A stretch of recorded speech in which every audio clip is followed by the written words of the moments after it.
아시다시피 교장을 했었어요. 그래서 그 강당에서 계속 썼었고 또 말씀을 했고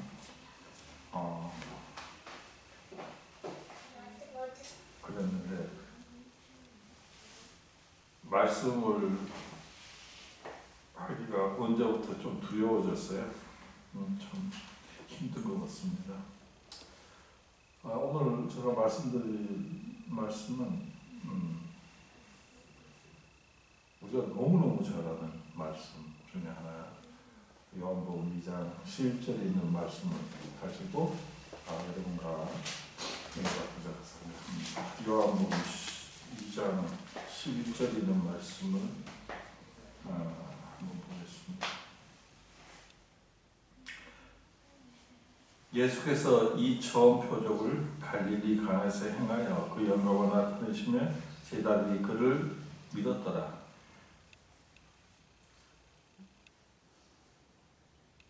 가나의 혼인잔치는 너무너무 우리가 잘 아는, 우리 어린아이들부터 어른애들까지 다 잘 알고 있는 사실입니다. 예수님께서 처음 이 땅에 오셔서 이제 공생애를 시작하면서 처음 기적을 베푸신 것이 뭐라고요? 가나의 혼인잔치에서 물을 뭘로 바뀌었어요? 포도주로 바뀌는 그런 기적을 일으켰습니다. 처음에 이제 우리가 보면은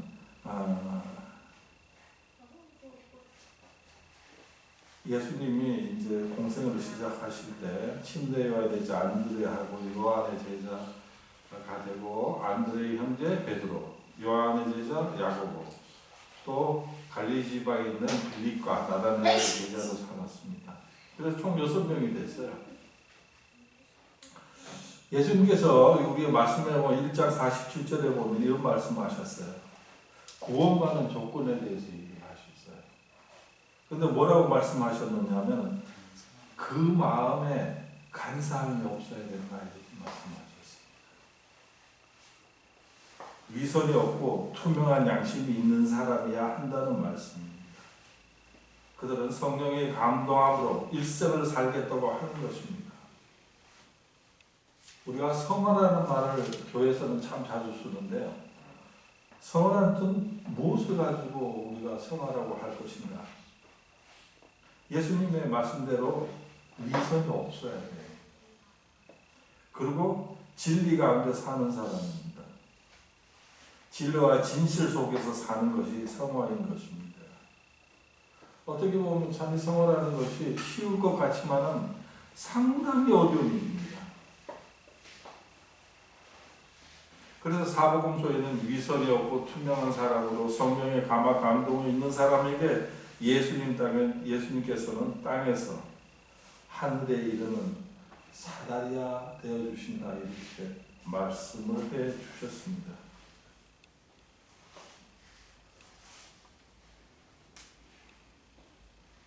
사복음서에는 예수님의 제자들의 이야기가 많이 나옵니다. 근데 참 그게 당연하다고 생각할지 모르지만은, 우리가 그렇게 또 생각할 수도 있지만은, 그때 당시 한번 생각하면 우리가 거슬러 올라가서 우리가 2000년 전에 사람이라고 생각하고 또 우리가 한번 생각해 볼 수 있지 않을까 생각합니다.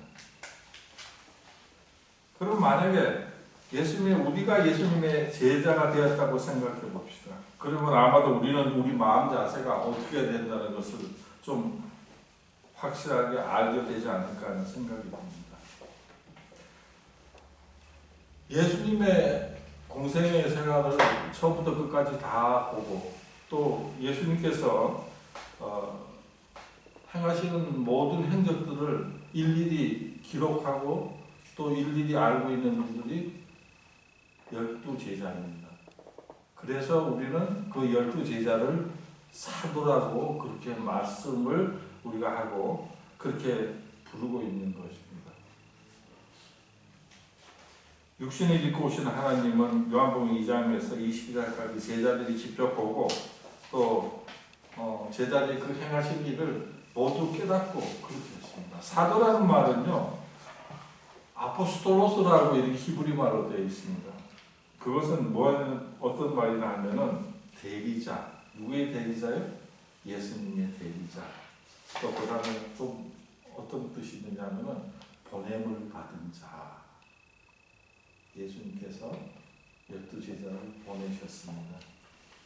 근데 오늘 요한복음 2장 1절에서 11절에 있는 우리 가나의 혼인잔치에 대해서 너무너무 잘 아는 얘기지만 다시 한번 상관을 의미해서 말씀을 드리고자 생각합니다.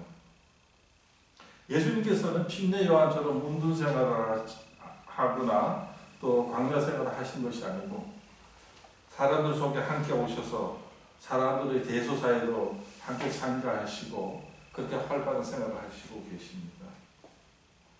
오늘 또 예수님께서는 가나 지방에 이 혼인잔치에 초대되었습니다.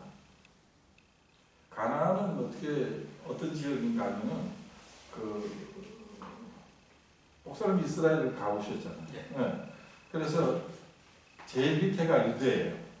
근데 중간에가 사마리아입니다. 그리고 제일 북쪽에 있는 것이 뭐냐면은 갈릴리예요. 그래서 제일 북쪽에 있는 것이 갈릴리고 중간에 있는 것이 사마리아고 제일 밑에 있는 것이 유대 지방이에요. 그런데 갈릴리 지방에는 유독 어떤 사람들이 살았느냐면 가난한 사람이 많이 살고요. 배우지 못한 사람이 많이 살고요. 또 그 다음에 이방인들이 많이 시돈 사람들, 또 시리아 사람들, 그리스 사람들, 이런 데 있는 사람들이 많이 모여서 살았습니다.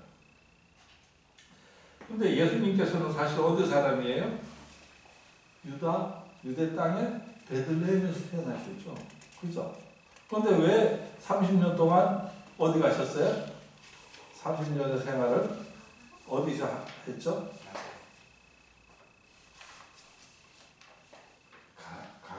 갈릴리에서 하셨습니다. 왜 그렇게 가셨을까? 예수님께서. 그건 예수님께서 피난 가신 거예요.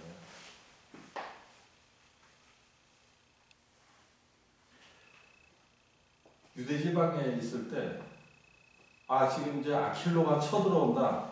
우리 다 죽게 생겼다. 이제 피난을 가자 하고 간 것이 갈릴리예요. 예수님은 태어나시기는 어디서 태어나셨느냐면 유대에서 태어났지만 베들레헴에서 태어났죠. 그런데 이제 전쟁이 일어나는 순간에 요셉과 마리아는 아이들을 데리고 갈릴리로 간 거예요. 근데 갈릴리에서 가나라는 곳은 조금 한 30km 정도 떨어져 있는 곳이 가나예요. 나사렛에서. 예수님은 갈릴리 나사렛에 있었죠.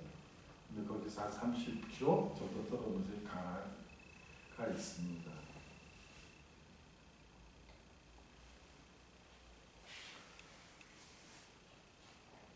근데 지금 예수님이 느닷없이 여기 나오는 것이 예수님의 요한복음에서는 공생의 시작부터 나오죠. 예수님이 30이 된 거예요, 이제.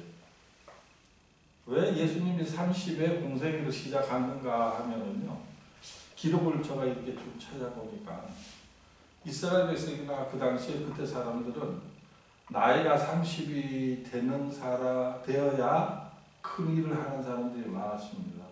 예를 들어서 누가 있을까요? 다윗이 왕이 몇 살이 됐어요? 30이 됐어요. 요셉이 몇 살에 총리가 됐죠? 30에 총리가 됐어요. 그래서 아마도 나이가 30이 되면은 큰 일을 하는 사람으로 이렇게 아마 되어 있는 것으로 알고 있습니다. 아마 관례가. 그리고 예수님께서도 아마 나이 30에 이제 공생애를 시작하게 되었습니다. 그런데 공생애의 시작이 결혼식장이에요. 왜 그 결혼식장에서 했을까? 다른 것도 많은데 뭐 그런 생각을 해볼 수도 있습니다. 왜 첫 이적의 기적의 일들이 예수님께서 결혼식장에서 이루어졌을까 하는 생각을 우리가 해볼 수 있습니다. 왜 그랬을 것 같아요? 예수님께서 지금 포도즙을 이 결혼식장에서 떨어져서 물을 포도주로 만드는 지금 머리 기적을 지금 행하고 계시는 것입니다. 이 물두멍이 몇 개요? 6개. 그래서 물두멍 크기가 얼마나 하면요, 제가 봤거든요. 가서 봤는데 한 70m 정도 돼요. 크기가 이 정도. 꽤 크죠. 70m면 70m면 어느 정도냐면 우리 저 4층에 물통 있지 않습니까? 물통 3개, 3개보다 좀 더 많은 거, 그러니까 뭐 적은 건 아니에요, 그죠? 그게 몇 개가 있어요? 6개. 6개인데 물을 떠다 주니까 전부 다 좋은 뭐에 포도즙이 되어 있어요. 근데 우리가 얘기하는 것 중에 하나가 정말 포도주였는가, 우리는 포도즙이라고 그러고, 또 어떤 사람은 포도주라고도 얘기를 합니다. 근데 정말 포도즙이 맞는가? 제가 좀 이렇게 생각을 해보니까, 뭐 그렇게 또 교육을 받아서 그런지 모르지만 확실하게 포도즙이라고 생각해요. 근데 포도주라고 얘기하는 사람은 그때 밀봉이나 뭐 이렇게 하는 기술이 없기 때문에 어쩔 수 없이 포도주가 아니었을까 이렇게 말씀을 하는 분들도 계십니다. 근데 제가 이렇게 책을 좀 많이 찾아봤거든요. 찾아보니까 포도즙이 맞아요. 저 생각에는 그렇다는 말씀입니다. 왜 그런가 하면은 그 당시에 포도즙을 만들다가 처음 포도즙 틀에서 포도를 짜면 포도즙이 나옵니까? 아니면 포도주가 나옵니까? 포도즙이 나오는 게 당연하잖아요. 그렇죠? 포도즙이 나와요. 그러면 여름 같은데 포도즙을 갖고 어떻게 오래 놔두면은 그때 뭐 캔닝을 하는 기술도 없었고, 그런데 그게 오래 있으면 당연히 포도주가 되는 것인데 그렇다면 포도주가 아니겠는가? 이렇게 주장하는 사람들도 있어요. 그런데 책을 제가 많이 찾아봤어요. 찾아보니 그때 당시에 어떻게 했는가? 이 포도주를 끓여가지고 지금의 잼처럼 만들었다고 해요. 잼처럼 만들었으니까 변할까요? 안 변할까요? 안 변하죠.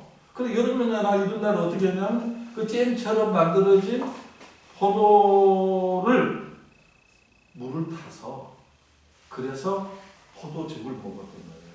만약에 포도주를 먹었다고 생각하면은 만약에 혹은 잔치나 이스라엘 백성들은 그 물이 석회수가 많아가지고 이스라엘 가보시면 알지만 물을 그렇게 먹을 수가 없어요. 지금은 이제 나라에서 수입을 하고 또 그렇게 해서 이제 물을 먹지만 그때 석회석이 많은 물을 어떻게 먹습니까 사람이? 아마 돌이 많이 생겨서 아마 다 죽었을 거예요. 그럼 이스라엘 사람들이 어린애에서부터 어른들까지 다 포도주를 먹었다면 아마 이스라엘 백성들이 거기 살아남을 사람들이 아무도 없다고 저는 생각합니다. 왜냐? 다 알코올 중독자가 되어 있을 테니까. 그런데 그런 사람은 기록이 아무도 없잖아요. 그러면서 우리는 확실히 포도즙이라고 우리가 생각할 수가 있습니다. 어떤 누가 얘기를 하더라도 과학적인 근거로서도 우리는 이것이 포도즙이다. 이렇게 생각을 할 수가 있습니다.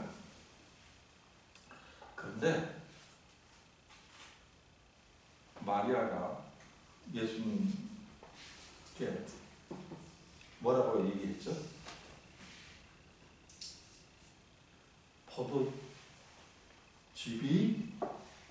떨어졌다고 얘기했죠.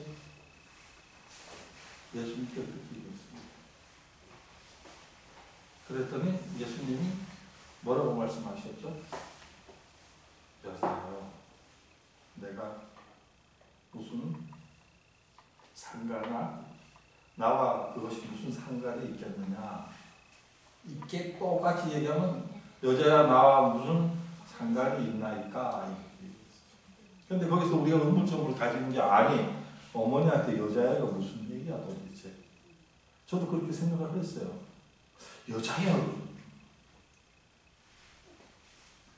좀 불손하고 또 예수님이 어머니께 하는 말씀치고는 맞지 않는 말씀을 하고 있다 이렇게 생각할 수도 있습니다.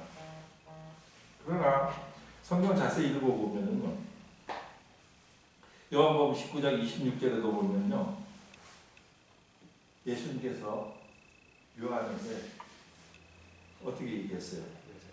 어머니를 맡기면서 여자여 보소서 이렇게 얘기했어요. 그리고 또보다 20장 10장들 보면 천사들이 막달라 마리아에게 여자여 이렇게 얘기를 합니다.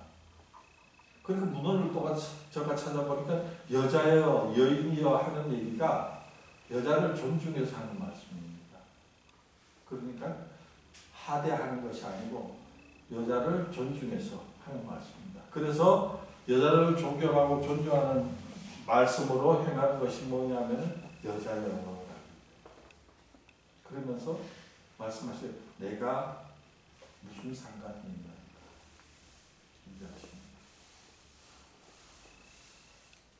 그 위에 뭐라고 얘기하느냐, 이게 아주 중요한 말씀. 마리아가 하는 말이 굉장히 중요합니다. 5절에 보면 하인들에게 이렇게 말씀하십니다. 너희에게 무슨 말씀을 하시든지 그대로 하라. 너희에게 무슨 말씀을 하시든지 그대로 하라.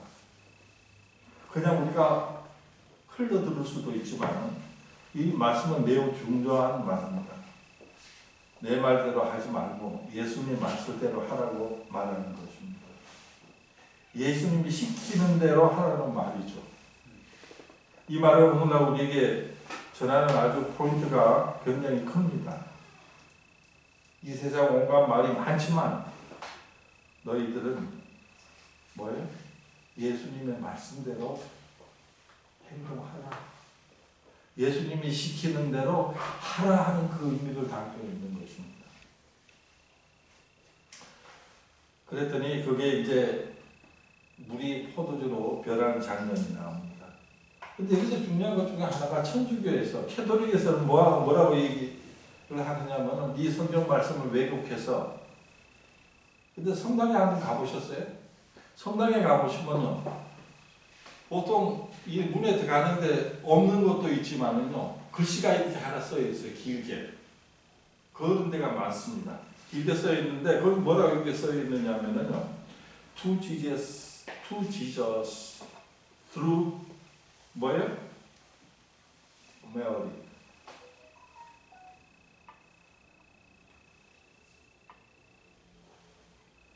예수님께서는 누굴 통해서? 마리아를 통해서 뭐예요? 들어주신다 이 말이에요. 정말 그렇습니까? 근데 여러분 천주교 한번 가보세요. 그게 영어로 이렇게 써져 있는 것을 저는 꽤 많이 봤어요. To Jesus through Mary 이렇게 이 영어로 이렇게 써놨더라고요. 참 가나의 혼인잔치에 이 말 한 가지가 이렇게 마리아를 통해서 우리 모든 소원을 마리아를 통해서 예수님께 전해지는 것이라고 이렇게 알고 있는가? 터무니없는 말씀입니다. 왜 터무니없는 말인가 하면 우리에게 예수님께서는 단번에 속죄물이 되셨잖아요. 그죠? 예수님 십자가에 돌아가면서 다 이루었다고 말씀하십니다. 그리고 성전이 위에서 아래로 다 찢어지면서 예수님께서는 우리 말씀대로 예수님을 통해서 어떤 누구를 통하지 아니하고 우리가 예수님과 단번에 직접적으로 통해서 우리가 모든 것을 이루어진다고 생각합니다. 그런데 여기서 얘기하는 포도주는 무엇인가? 이 포도주라고 왜 포도주로 번역을 했는가? 포도즙이 아니고 포도즙이 합실한데 왜 포도주로가 했을까? 이게 사실 한국에 들어올 때는요, 이 영어 성경이 영국에서 사실은 미국에서 들어온 것이 아니고 영국에서 사실은 들어왔습니다. 영국에서 들어올 때 어디를 통해서 들어오냐면 중국을 통해서 들어왔어요. 중국을 통해서 들어오면서 한문으로 포도즙이란 자체가 어떻게 쓸 수가 없어요. 그래서 포도주로 되어 있어요. 그래서 포도주를 그대로 지역을 한 것입니다. 그래서 우리는 포도주로 알고 있는데 사실은 이 포도주라고 하는 와인 아닙니까? 와인인데 술이라고 하는 의미인데 와인은요 이스라엘 말로 히브리 말로는요 야인이라고 그래요. 첫 번째 이제 그 히브리어로 야인이라고 하는데 이것은 두 가지 뜻이 있어요. 첫 번째 뜻은 포도즙을 얘기하는 것이고 두 번째 뜻은 뭐냐면 포도주를 얘기합니다. 그래서 첫 번째 뜻이 제일 중요하죠. 항상 첫 번째 의미하는 것이 굉장히 중요합니다. 두 번째는 아니고. 왜냐하면요, 포도즙이 오래되면 포도주가 되죠. 그렇죠? 그런데 여기서 말씀에서도 보면 어떤 말씀이 있느냐면은 가나의 혼인 잔치에서 오래 먹다 보니까 아마도 약간 변할 수 있을까, 안 변할 수 있을까요? 유소영 집사님, 우리 옛날에 결혼식을 며칠이 했는 줄 아세요? 3일 했어요. 그죠? 3일 했어요. 저도 우리 이모님들 결혼하는 걸 내가 볼 때 3일 했습니다. 왜 3일을 했느냐면은 이제 신랑이 신부집으로 오죠. 처갓집으로 와서 3일을 지내요. 3일을 처갓집에서 살고 있다가 그 다음에 본가로 갑니다. 근데 3일이 있기 때문에 3일을 어디서 지내냐면 항상 결혼식은 여자 집에서 치러요. 그래서 3일을 있다가 갑니다. 이스라엘은요? 며칠요? 일주일. 그러니까 포도즙이 어떻게 보면 떨어질 수도 있겠구나 하는 생각을 들 수도 있죠. 그죠? 너무 많이 먹어버리면은 또 하객이 너무 많다 보면 아니면 또 생활이 넉넉하지 못한 사람들이 많이 준비할 수 없으니까 뭐 그렇게 여러 가지 추론할 수가 있죠. 그런데 그 당시에는 어떻게 됐어요? 하여간에 이제 떨어졌어요. 그런데 그때 관행은 어떻게 되어 있느냐면 제가 가서 그 가이드한테 설명 들은 얘기인데 그때 당시에 만약에 포도즙이 없으면요 아주 난리가 난대요. 그거는 뭐냐면 관에서 결혼식에 포도즙이 떨어지면은 관에서 징계를 줍니다. 그래서 이 포도즙이 굉장히 중요한 거예요. 포도즙이 만약에 떨어지면은 어떤 일이 있냐면 이 관에서 벌금을 물리거나 이런 제도가 있었다고 해요. 그러니까 굉장히 중요한 거예요. 보통 중요한 것이 아니죠. 그런데 예수님이 포도즙을 지금 물 가지고 만들어 주셨습니다.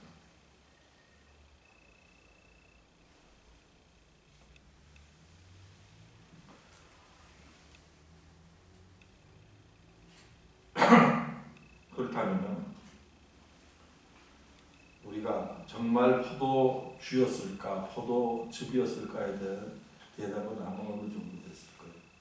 창세기 10장에 보면 멜기세덱이 나오죠. 아브라함이 전쟁에 나갔다가 이제 승리하고 돌아오니까 멜기세덱이 뭐예요? 잔치를 베풀어 줬어요. 거기서 뭘 줬을까요? 멜기세덱의 무게 히브리서에 보면 멜기세덱은 예수님의 표상이라고 그러셨어요. 그런데 예수님의 표상인데 그럼 예수님께서 숲을 줬을 리가 만무하잖아요. 그때 당시에도 사실은 포도즙을 줬다는 얘기예요. 멜기세덱이 잔치를 베풀면서. 그리고 15절에 이 표적은 갈릴리 가나상에 행하여 그 영광을 나타내 계시며라고 되어 있습니다.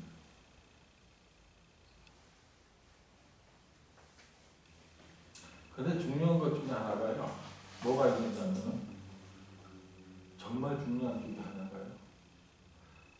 마리아가 한 말 중에서 굉장히 중요한 것 중 하나가 우리가 잊지 말아야 할 것 중에 하나가 뭐가 있느냐면 예수님이 말씀하신 대로 그대로 하라 그랬어요. 그대로. 이게 무슨 말씀입니까? 지금 오늘날 우리에게 하는 기조한 말씀 뭐냐면 예수님께서 하라 하고 하신 말씀을 우리가 그대로 해야 될 뭐가 있다? 의무가 있다는 사실입니다. 예수님의 하라고 하는 말씀은 어떤 말씀입니까? 바로 성경 말씀이죠. 성경 말씀은 예수님께서 그렇게 하라고 우리에게 지금 가르쳐 주시는 것입니다. 마리아가 한 말은 우리에게 지금 대조해 본다면 그 말씀은 바로 뭐예요? 예수님께서 우리에게 하라고 하는 말씀. 신약에 나와 있는 말씀, 성경에 나와 있는 전체의 말씀은 우리가 그렇게 행동할 수 있는 사람이 되라고 하는 말씀이 이 가나의 혼인잔치에서 굉장히 중요한 부분을 차지하고 있다는 사실을 우리가 대결합니다. 그 다음에 또 뭐가 있느냐면요. 느닷없이요. 구약에서는 기적이 나오죠. 이적이 나옵니다. 그런데 여기에 보면요. 예수님이 하신 기적을요. 표적이라고 말씀하십니다. 그렇게 됐죠? 표적이라고 되어 있어요. 그리고 요한복음 5장에 보면 중풍병자를 고치는 예수님께서 중풍병자를 고치는 말씀이 나옵니다. 그런데 그때 뭐예요? 중풍병자를 고치시고 자리를 들고 가라 이렇게 말씀하셨어요. 그냥 자리를 들고 가라고 그러셨어요. 근데 이게 표적이라고 그러셨습니다. 표적과 기적의 차이점이 무엇인가 그러면 성경에 보면 기적을 나옵니다. 기적은 누가 많이 했어요? 기적을 누가? 예수님? 구약에는 모세가 많이 했죠, 그렇죠? 모세가 처음 한 게 뭐예요? 물이 나일강의 물이 뭘로 변했어요? 피로 변했죠. 기적은요 사람한테 해로워요. 10가지 재앙 다 뭐예요? 해로운 일이에요. 득되는 일이 없어요. 그런데 예수님께서 행한 일은요 신약에 이렇게 쭉 읽어보면 복음서에나 이렇게 읽어보면 표적으로 계속해서 나옵니다. 중풍병자를 고치는 것도 표적으로 되어 있어요. 왜 기적으로 그러지 않으면 표적으로 그랬을까? 그 표적이라는 말을 왜 쓰셨을까? 이걸 한번 생각해 보시면 중요한 것 중에 하나의 포인트가 있습니다. 그것은 뭐냐면은 기적이 일어나는 후에 그 뒤에 나타나는 의미를 생각하라는 거예요. 예수님께서 뭐예요? 중풍병자를 고쳤는데 그 고친 날이 언제였다? 안식일이었다. 그러면서 하신 말씀이 뭐예요? 예수님께서 안식일의 주일이다. 이렇게 표현하는 말씀이 나옵니다. 요한복음 6장에 보면 5,000명을 모시는 기적이 일어나죠. 오병 이어의 기적이 일어납니다. 그리고 이 말씀 뭐냐면 표적이라고 이렇게 얘기해요. 기적이라고 얘기하잖아요. 이 표적의 의미는 뭡니다? 하늘에서 주시는 생명의 떡이 하늘에서 주시는 생명의 떡이 예수님이라는 표적을 나타내고 있다는 사실입니다. 그래서 우리는 예수님께서 하시는 모든 일은요, 그 기적은요, 우리가 다 왜 표적이라고 신약 성경이 그렇게 얘기했는가 하면은 그 의미하는 바가 너무 크다는, 뒤에 의미하는 바가 너무 크다는 말씀입니다. 우리가 그걸 잊어버리시면 안 된다고 생각합니다. 요한복음 1장 16절에서 17절에 보면은요, 율법은 모세로 말미암아 주신 것이요 은혜와 진리는 예수 그리스도로 말미암는 것이다. 예수님은 은혜를 주시는 분이다.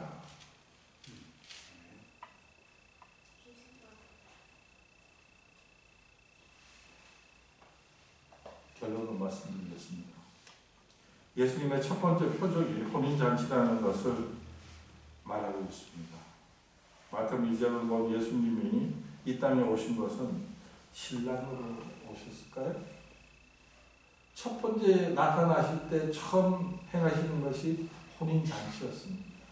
그리고 표적이라고 얘기합니다. 마태복음 2장에 보면은요, 예수님께서 이 땅에 오신 것은 신랑 되는 예수님으로 되어 있습니다. 그래서 뭐예요? 혼인잔치도 거기에 해당되는 것입니다. 예수님께서 신랑 대신 예수님께서 신부 되는 우리와 결혼하라고 이 땅에 오신 것입니다. 신랑 되는 예수님께서 다시 오시면 신부인 우리는 신랑이 준비해 주신 그 천국의 집에 들어갈 것입니다. 또 한 가지는 마리아가 시키는 대로 하는 말은 아까 말씀을 드렸지만은 신랑이 예수님께서 시키는 대로 우리가 살 때 우리 하늘나라에서 영생의 기쁨을 맛보지 않을까 생각합니다. 우리 그렇게 살 수 있도록 노력합시다. 성경 말씀 그대로 살면 뭐가 없어요? 위선이 없고 거짓이 없고 긍휼하게 우리가 생각하는 생을 살아야 된다고 생각합니다. 그래서 예수님께서 주시는 생명의 그 맛있는 음료수를 함께 마실 수 있는 저와 여러분들이 되시기 바랍니다. 이것은 우리가 항상 어떻게 해야 되냐면 지켜나가야 할 것이라고 생각합니다. 정말 성화 말을 많이 하지만 우리가 성화를 한다는 것은 위선이 없다는 그런 행동을 하자는 말씀입니다. 우리 모든 교인들께서 위선이 있는 그런 마음을 가지지 마시고 진실과 진리 속에서 정말 예수님께서 우리에게 하신 말씀이 무엇인가를 우리 한번 다시 한번 생각하시면서 우리가 교회 생활을 해야 되지 않을까 하는 생각입니다. 은혜와 진리의 예수님께서 우리를 위해서 집을 짓고 계십니다. 우리는 그 속에 살아가려면 어떻게 돼야 됩니까? 말씀대로 충분히 행하고 말씀대로 우리가 예수님을 상고하고 그 말씀을 행하는 우리가 되어야 합니다. 분명 우리는 제칠같이 예수 재림교회 사람입니다. 안식일의 주인은 예수님이십니다. 그래서 우리도 안식일을 지키는 거예요. 신부는 신랑의 말을 듣게 되어 있어요. 신랑의 말을 충분히 듣는 우리 신부들이 되어야 합니다. 그래서 우리가 안식일을 어떻게 지켜야 하는가? 정말 안식일답게 지킬 수 있도록 우리가 노력합시다. 그것이 우리가 할 일이에요. 그것이 진리의 표면입니다. 모든 사람들이 다 주의를 지킬지 모르지만 우리는 예수님의 뭐예요? 신부로서 하늘나라의 안식일을 상고하고 즐거움을 생각하고 그의 말씀대로 우리 살아가는 여러분들이 되시기 바랍니다. 우리는 행복한 사람들이에요. 왜? 제7 안식일, 예수 재림이에요. 요사이에 침례교회 가면요, 예수님의 재림에 대해서 얼마나 많이 얘기하는지 몰라요. 깜짝 놀랄 정도예요. 저 그리스도에 대해서 얼마나 얘기하는지 몰라요. 계시록에 대해서 얼마나 얘기하는지 몰라요. 아주 그거 한번 여러분 그 침례교에서 얘기하는 거 들어보면요, 우리 교회에서 얘기하는 것보다 더 깊이가 있어요. 아주 대단해요. 대단합니다. 정말 대단해요. 우리 교회가 침례교에서 나왔어요, 사실. 그래서 침례교회가 우리가 한 70%는 거의가 같습니다, 교회가. 그런데 그들도 예수님의 재림을 더 많이 생각한다니까. 그들도 지금 뭐라고 얘기하느냐, 예수님의 재림이 곧 다가왔다고 막 얘기를 해요. 그런 지라시를 막 논아줘요. 우리 집 앞에 그 현대벤처빌 앞에서요, 계속 논아줘요. 매일매일. 저 그거 한번 읽어봤어요. 우리가 다 아는 거예요. 근데 우리는 뭐 하고 있죠? 우리는 뭐 하고 있는지 모르겠어요. 제가 그걸 이렇게 받아들고 생각하기를, 우리는 과연 뭐 하는 사람인가? 재림교인이라고 얘기하면서 재림교인답게 우리가 행하고 있는지, 예수님께서 우리에게 말씀하십니다. 너희는 내가 이르는 대로 행하라 말씀하십니다. 성경 말씀 그대로 하면 우리 영생의 기쁨을 맞이할 것으로 확신하면서 오늘 말씀을 마치면서 우리 그를 위해서 기도할 수 있는 저희들과 또 우리 교우님들이 되기를 진정으로 바랍니다. 아멘.